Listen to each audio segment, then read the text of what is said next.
Have any of you ever asked the question, why in the world do I have so much baggage and how will I ever unload it?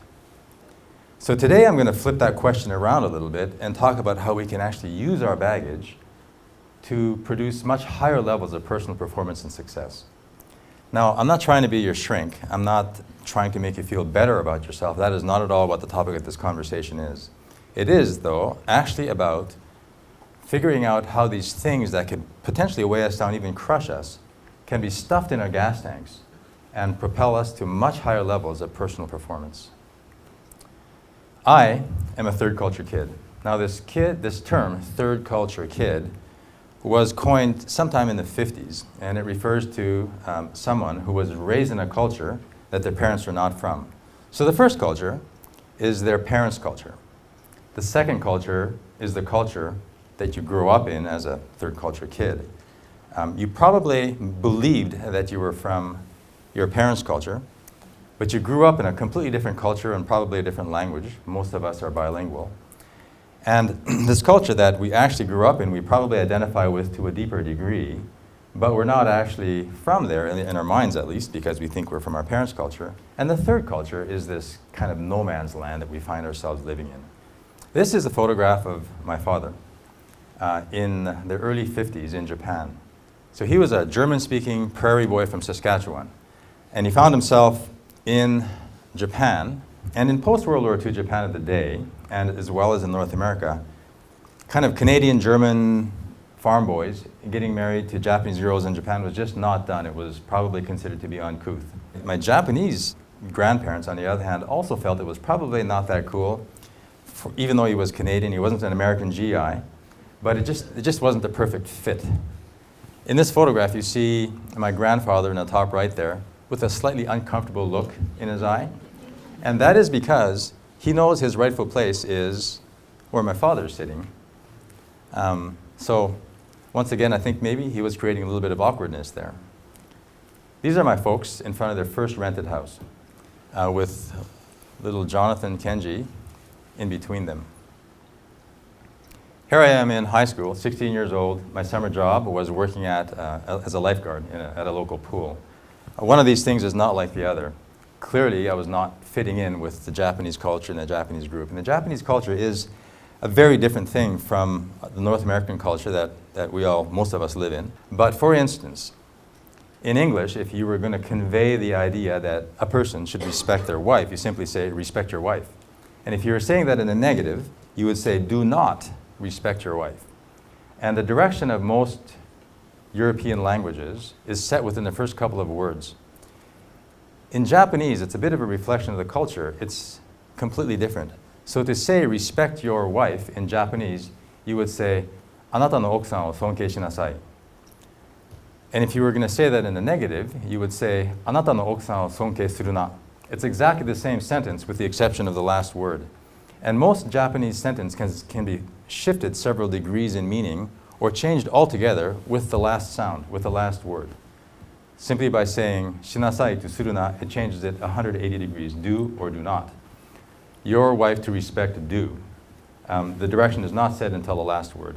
So in Japanese groups, you will often see somebody trying to convey an idea, especially in formal groups. And the idea is not set until the very last little bit, and that's because the person trying to make the explanation is trying to gauge the response of his audience. So the idea of a group working together in consensus is very important in Japan. This is something that I've learned, probably have a long way to go in that regard.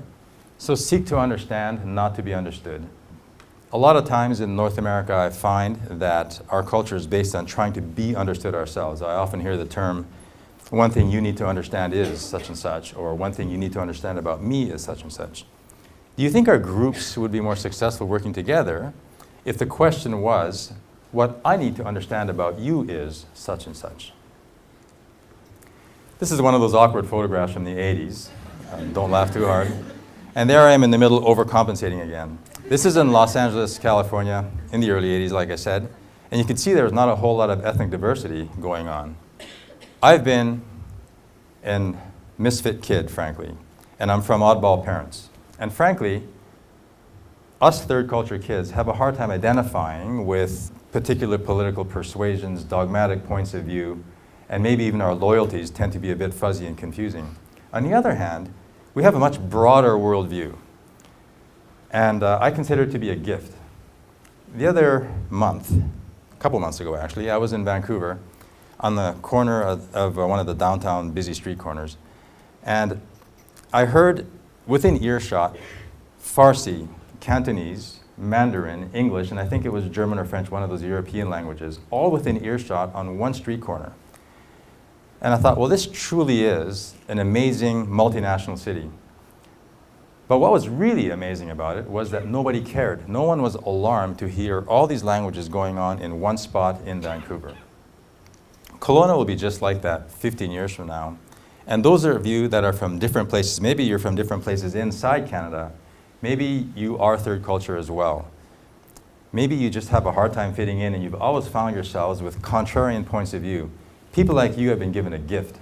And the ability to be able to see things in different ways and understand that there are different solutions to one problem and to not be set in dogmatic points of view will be exactly needed in the future that we see in Canada today. As I started my career, we were married in '83. We quickly had a family, and I started building a business.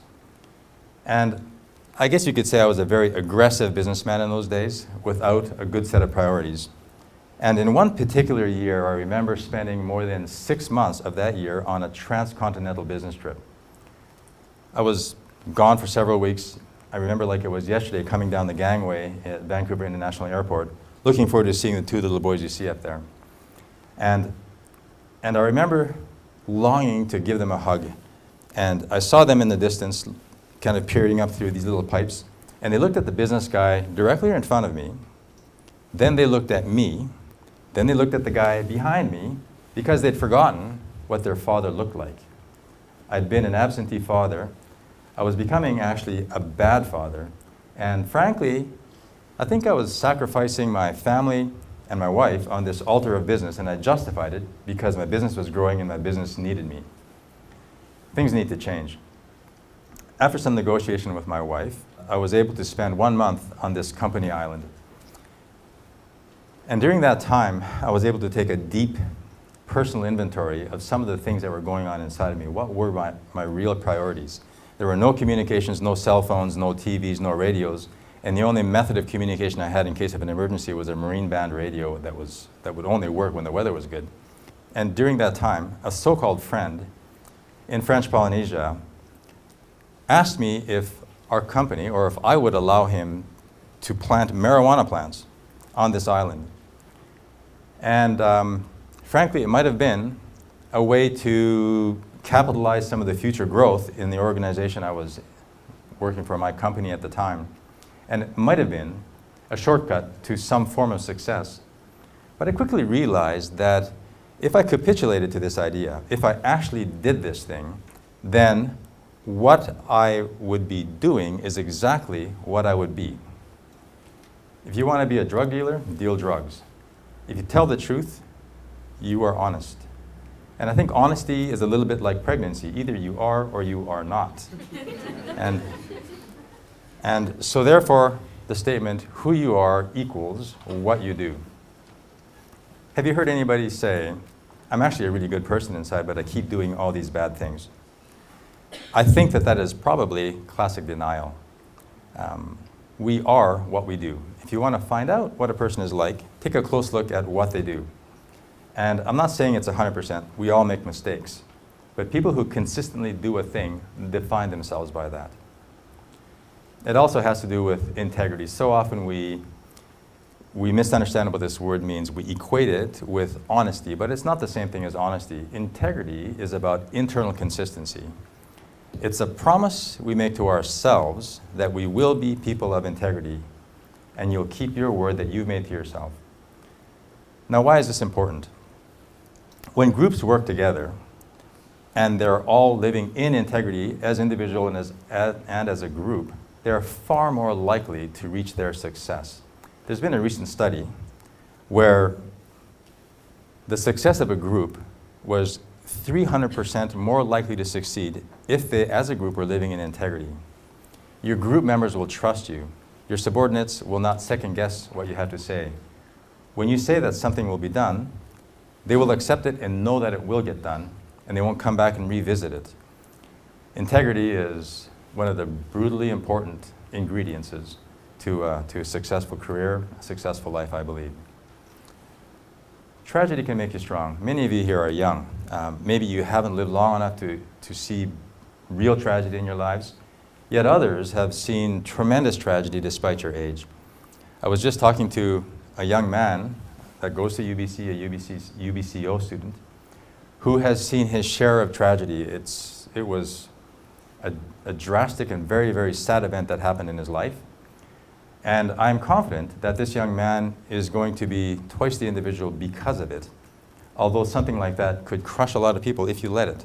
We have the choice in our lives to use difficult things that are out of our control, tragedy that might happen, and use them as a shield or as an excuse. You wear them like a badge and saying, oh, poor me, I'm a victim, and so on. Or you can stand on it, not that I would wish it on anybody, and help you achieve levels of success that you would never otherwise. Early on in my married life with my wife, we had back-to-back 2 sons. The first son was born roughly a year after we were married, and he was born prematurely. And unfortunately, because of the many complications of premature birth, he passed away after 24 hours. 1 year after that, still a little bit difficult to talk about, 1 year after that, we had our second son, Christopher. This time, Christopher lived for 1 month, also born at roughly 26 weeks. The doctors weren't able to explain why this was happening to us. And as you may imagine, we had so many doubts. Would we ever be able to have children? Why was this happening to us? Should we blame each other? Should we blame God? We were told by the counselors at Grace Hospital in Vancouver that if this happens to a family once, chances are that the couple wouldn't be living together 1 year after the fact. Happened to us twice in a row. And it was devastating and extremely stressful. And in some sense, we still haven't gotten over the pain. But I can tell you that being able to stand on those experiences, to have the perspective that some drastic experiences like that can give us is invaluable. Do you have baggage in your life? Have you experienced tragedy? Have you had to make major course corrections? Have you come to the realization that maybe you aren't the person who you purport you are to yourself? All of these things can be used as excuses, or you can stuff them in your gas tank and help you go to completely the next level of performance. It's no excuse that a lot of the people that we see that have achieved incredible things have done so with a lot of baggage that they carry in their lives. It could have been tragedy, it could have been many other things. And I submit to you that this is not because, or this is not in spite of the tragedy, it is because of the tragedy. It just depends on how you use it in your gas tank. Just in case you feel too badly about that last story, these are the 2 sons that were given to us after we lost the first 2 boys. This is at a racetrack. They're clearly hamming it up for the camera. What are your personal core values? Companies write down their personal core values all the time so that they can articulate it to their staff, they can measure their staff and their own performance against it. But so often we as human beings, individuals, do not do this. I challenge you to go home at a quiet moment, write down your personal core values. Try to figure out what is truly important to you. And if you have a hard time doing that, picture this. You've been given 1 day to live. You are on that little island that you saw up there, and you are completely by yourself with a young child that you care for very much. And you have 1 day to tell this person what are the truly critically important ingredients in life. Now imagine that and write down what they would be for you. I think that those are pretty close to what your core values are.